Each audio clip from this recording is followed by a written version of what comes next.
CPI की जानिब से आज राजभवन का मुहासरा करने के ऐलान के बाद पुलिस को चौकस कर दिया गया। राजभवन के करीब पुलिस की भारी नफरी तैनात है।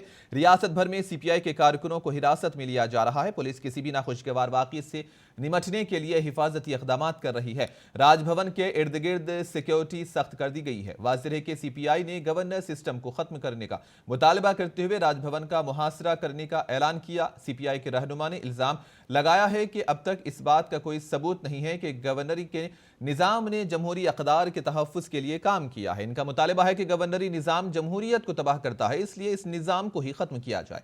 इन्होंने गवर्नरों पर तनकीद की है कि वो रियासती हुकूमतों को मुश्किल में डाल रहे हैं।